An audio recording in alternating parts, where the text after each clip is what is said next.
Whispers from the Pyre, a Halo Waypoint Chronicle.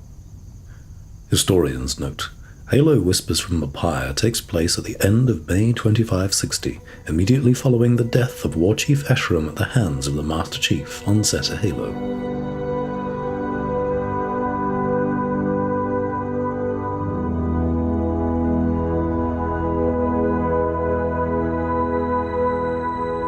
It is our great burden, is it not? To guide the preservation of the galaxy, even to the ends of erasing it. Weapons of last resort, built by my makers many a millennia ago to stave off the great parasite. This ring is but one of 7, designed to preserve life, designed to destroy it. One of 7. But this ring is different. Reforged from the remains of an earlier effort, it possesses abilities not shared by its siblings. This ring has many secrets.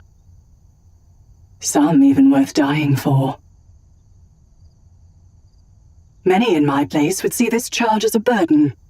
Custodian of one of the galaxy's greatest marvels and greatest perils. I admit, I often found myself feeling out of place with others like me. The monitors of the other installations seem to share similar perspectives and experiences amongst each other, but I've always been an outcast among them. By both design and by birthright. A different type of caretaker for a very different type of ring.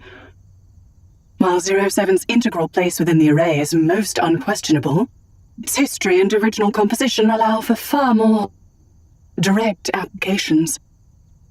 Applications invoked in order to uphold the mantle or betray it. The voice of Despondent Pyre, the elusive monitor of Installation 07, faded. Study Master Char Yaham retracted his semicircular datapad and clacked his mandibles in satisfaction as he scrutinized the great stone ring artifact that lay before him. Wisps of mist-like blue energy would typically indicate it had clusters of fragmented data to access, wherein ghostly voices from the past would slough off their digital embalmment to offer a fractured testimony. But this particular arcane curio had now fallen dark and silent. Though this artifact appears to have been accessed recently, it still bore latent data streams that we were able to extract. Study Master Yaham turned to Dak Ra, a Kig-Yar skirmisher of a group known as the Mind Talon, with whom he had found himself partnered in their joint efforts to uncover the many ancient secrets of Zeta Halo. "More from Monitor," Dak Ra said, running a hand through her plume of red feathers. "Curious mention of Off-Koron's past. Reforged, unique abilities and applications. Great prestige for us if we find." Yaham nodded in agreement. Installation 07, designated Off-Koron by the Banished and Zeta Halo by the Forerunners, had a fascinating history that they had only just scratched the surface of.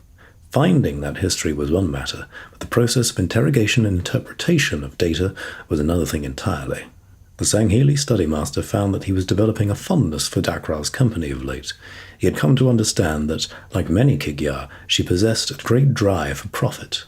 Rather than seeking abundance in riches, profit for Dak-Ra meant accumulating knowledge. In the days of the Covenant, that had been largely the singular domain of the San Shayum, but within the Banished it was just one way of many that anybody could make themselves useful.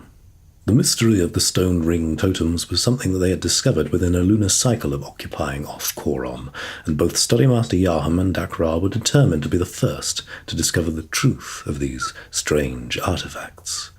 It had taken little work to convince Battle Officer Zeratus to establish a dedicated research outpost in the local area. Yaham's gaze swept across the vast landscape of the ring. From his position, standing near the summit of an alpine mountain which had been split in two by the tyrant's recent rending of the ring, he and Dak-Ra had an excellent line of sight over many nearby landmarks. To the north, the ring's vista revealed an ocean of stars. Whenever the study master had looked into that abyss, attempting to trace the division between the dark of space and the azure sky, he had been moved to dizziness. At the farthest end of those suspended columns lay the silent auditorium, the site of the tyrant's immolation, which was still slowly reforming. Immediately northeast was a beacon tower that he had visited several day cycles ago, where his correspondence with Dakrar had enabled him to translate excerpts of Despondent Pyre's data. From there, the winding roads travelled eastward, where rising stacks of hexagonal pillars, the building blocks of this installation's artificial landscape, led up to the outpost he had come to call home. "No response from Annex Ridge," Dakrar squawked, having apparently attempted to contact the outpost through her native link while the study master surveyed the horizon. "That is concerning," Yaham said. Indeed, this whole sector felt emptier than it was supposed to be. Despite the supply crates strewn around the vicinity of the ring-shaped artifact, no allied banished forces had been here to meet them. "Have done all we can here. Should return to Annex Ridge, see progress on artifacts there." With nothing left to avail them in this location, the study master and skirmisher began their descent of the mountain. Further to the north, the towering form of an inactive Reformation spire loomed over another fractured island, where 3 Gorespike anti-air platforms lay in ruin. What exactly had happened to them, neither he nor the skirmisher knew, but it seemed that the remnants of the UNSC were suddenly growing bolder in their retaliatory strikes. Yaham pushed the feeling of concern to the back of his mind, for what also hung in the sky above were several dreadnoughts, including Ghost of Malkadir, which sat directly above their current position. Under the leadership of War Chief Esheram, the Banished owned this area of Oth-Koron. As the dirt track road delivered them to the bottom of the mountain, they were met by the welcome sight of half a dozen Jirulhanae warriors accompanying a half-laden war skiff. "Brothers," Yaham called out, unable to deny a feeling of relief at seeing them. "Greetings to you all. I am Study Master Char Yaham of Annex Ridge, and this is my fellow researcher, Dakrar of the Mind Talons." "Well met, Study Master." One of the Jirulhanae stepped forwards. "I am Evocus. Have you been ordered to redeploy with us too?" "We have not." The Sangheili fumbled a response to the unexpected query. "Forgive me, Dakrar and I have been out of contact for several day cycles now. What news is there?" The Jirulhanae shifted uncomfortably. "You have not heard." Yaham and Dakrar exchanged puzzled looks. "The House of Reckoning has fallen. War Chief Esheram is dead. Killed by the demon." The study master displayed his mandibles, unable to comprehend the enormity of what he had just heard and its vast implications. It was said that Atriox had perished to eliminate the tyrant, the human artificial intelligence who had sought to rule the galaxy and destroyed Doisak to make an example of Atriox's defiance. In his place, it was Esheram who continued to serve the War Master's will and carry his legacy. Both of them? Gone? There would be consequences for the Banished. Of that, he had no doubt. The loss of the War Chief is felt by us all. Yaham placed a hand on Evocus's shoulder. He was Daskalo to us all. "It is said that he died well." Evocus spoke with greater resolve. "For a Jirulhanae, that is all that matters." Our people have that much in common. Yaham bowed his head. We were about to return to Annex Ridge. The secrets we have been excavating from the ring may prove vital to our continued dominion over this installation. "Beware, Study Master. UNSC forces have retaken many of their nearby operating bases, and Riven Gate is no longer under our firm control. I do not know what has become of Annex Ridge, but our enemies will undoubtedly seek to claim your bounty of knowledge.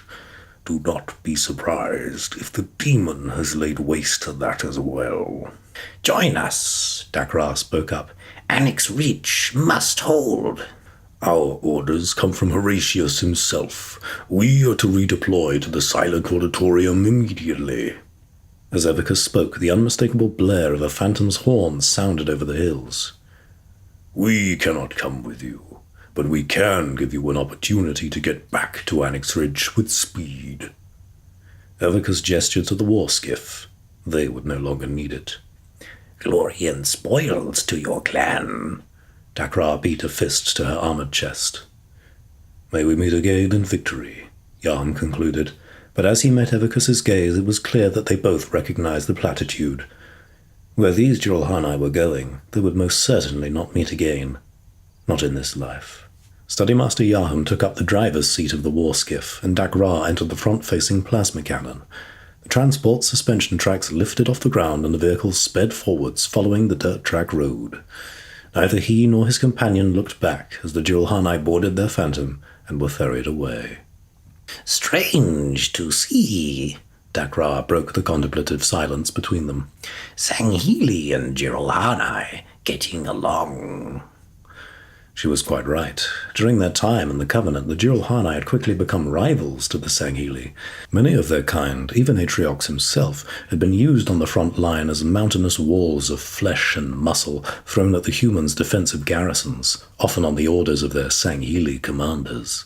Spurred by their newfound zealotry, having been lifted from the ashes of endless civil war on their homeworld, Doisak, many gladly went to their deaths with the promise of divine transcendence through their service to the great journey. Seeking to better understand his strange allies, the study master had pored over records aboard many banished dreadnoughts, which had themselves become not just engines of war, but also cultural and historical preserves. His findings had been illuminating. Younger generations had eagerly embraced the Covenant and its faith, disenfranchised by clan conflicts and weary of misuse by their pack leaders in their fights over territory already spoiled by older wars. Upon learning this, seeing the pattern of how history had so quickly been repeated, the study master understood precisely why such animosity towards the Sanghili had come to be. But then there were leaders like Escharum who were skeptical of the prophet's promises and laid the foundation for all that the banished represented today. From the spark of Atriox's rebellion against the Covenant, a fragile coalition of scavengers and mercenaries had been consolidated into a true confederacy. The banished inspired loyalty in all who sought to break their chains, and Atriox held neither grudge nor prejudice against any who pledged service, even if that absolution wasn't always reflected within the ranks. Indeed, Yaham agreed, realizing his mind was wandering again. But our peoples have much in common. That, at least, is what the banished has helped us to see, now that our days of servitude to the Covenant at last lie behind us.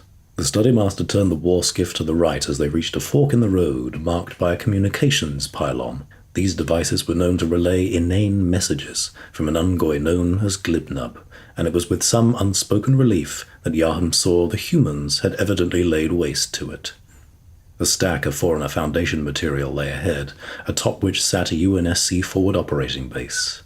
Evicus had warned them that UNSC forces may occupy this area, but as the warskiff cruised past the base, it appeared to be empty. This made sense to the study master as, tactically, it was poorly placed for any kind of assault. If the humans were to strike, it would undoubtedly be from their base which lay on higher ground, closer to Anix Ridge, though they would have to get past the fearsome Megalegolo of the Horde-worms of Sphere to do so. Turning the war skiff to the left, Yaham continued on for a handful of centauls before parking the vehicle on an exposed cluster of Forerunner stacks. As they disembarked, they found the gates to Anix Ridge's elevator open and its lower structures appeared to be vacant. The pair immediately boarded the ground floor elevator and instructed it to ascend. Its movement was slower than Yaham would have liked, but he took the moment to keep his mind focused. As they reached the top, they were immediately struck by the scene of devastation that awaited them.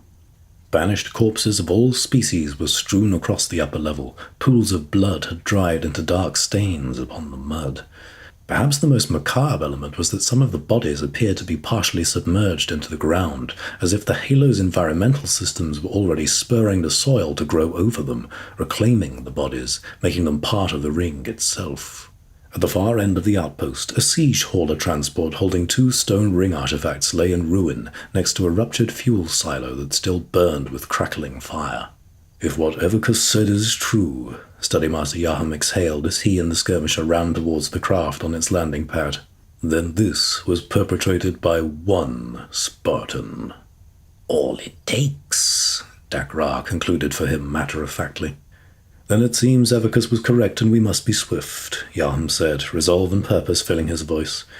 We do not know how much time we have before they turn their attentions back to this location. Its secrets are no doubt just as valuable to their kind as they are to us.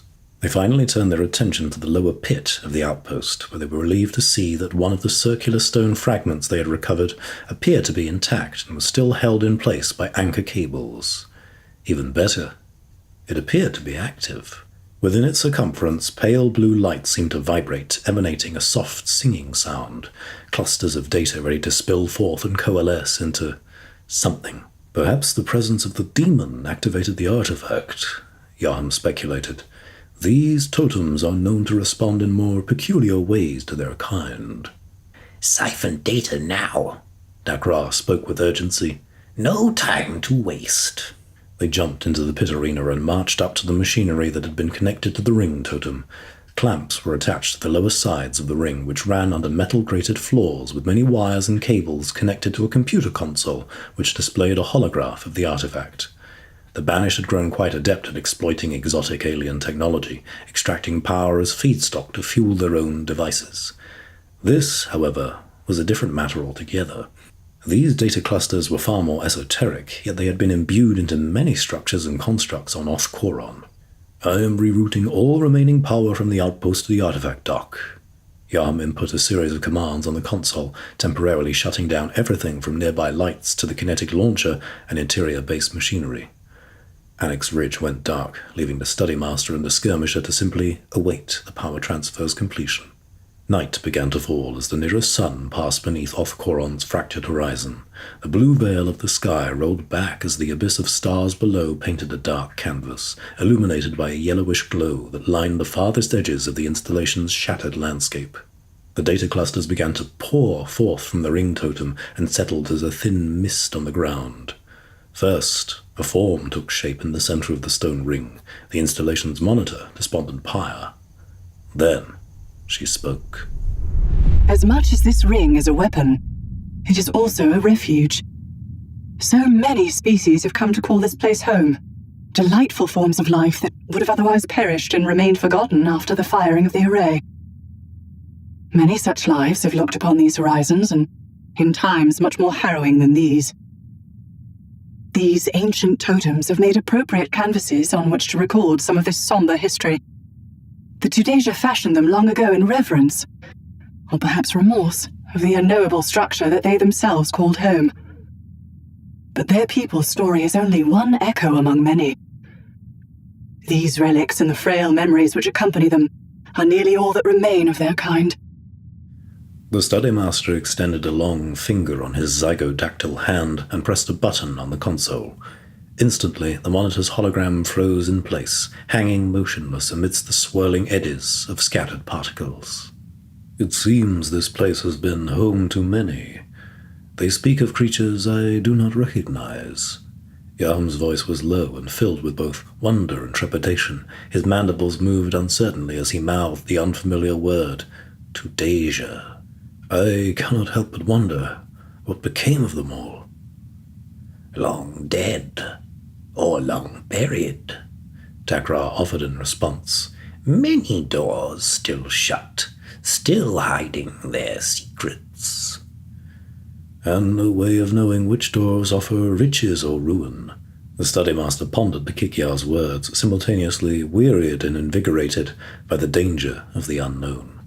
He sighed before reactivating the artifact, prompting Despondent Pyre's voice to resume. A shining beacon, a whitewashed tomb, a hushed casket, a palace of pain. This ring is a monument to so many of my Maker's sins. Like all empires, great care has always been taken to obfuscate the whole truth. Records partitioned, testimonies curated, victories accentuated. The greatest fear of the Forerunners was neither progeny nor plague. It was powerlessness, and it could not be tolerated. The playback froze again, and Yaham's focus snapped towards his companion. What do you see? Sangheili asked. He knew the Skirmisher well enough that she would not interrupt the gathering of knowledge such as this without reason. These words hold great weight, great value, but hurry we must. Takra spoke in a rushed tone and pointed into the distance. Or no chance will we have to claim them. It took a moment for the Study Master to catch what she was pointing at, reminding him of the old adage that Sangheili vision would always be second-rate to even a blind Kikyar. Yaham climbed out of the pit and extracted a vice bar from his armor, a small monocular device that allowed him to see what had caught Takra's attention. The UNSC forces had regrouped at a forward operating base that sat on higher ground, located closer to Annex Ridge. Perhaps a dozen human soldiers were stationed there, escorting a warthog with both a passenger and gunner, and they appeared to be moving in the outpost's direction. Searching below for any sign of Myriad and their forces, the Study Master's Vice-Spar caught only empty terrain. It appeared that the demon truly had swept through and annihilated the defenses and infrastructure of the Banished in short order, a clear warning to whoever would succeed War Chief Escharum that there was a hidden cost to victory, the risk that it would breed complacency and sloth in the ranks. "It appears our time has run out, then." Yaham's voice was bathed in bitterness, that they should come so close to so much, only to have their curiosity curtailed at the threshold of understanding. "I will pull down what little data we can with the time we have left. Let us find a new place to take refuge and reckon with what we have heard." The Kigyar set immediately to the task at hand, decoupling data sieves and transcription harnesses as the Study Master secured what they could salvage from the artifact. As the pair quickly made their exit from Annex Ridge, the Study Master pondered what the ancient words truly meant. This talk of grave sins, of fear, of progeny and powerlessness, all recorded by unmarked tombstones standing in silence. An admission to past transgressions, but no confession as to what they were. The notion of truth seemed to be changing more with every waking moment, and he was grateful for the glimpse into the galaxy's perilous past.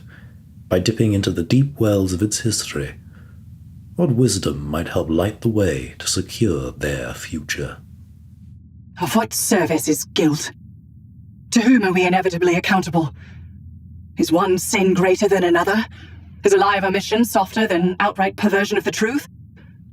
Are my crimes greater than those of mendicant Bias, or the Master Builder? What of the Didact himself? Is there a difference between orders given or orders followed? My burden is impossible to understand. The harm, the history, the weight this ring carries, the gravity of its deeds. They were made silent.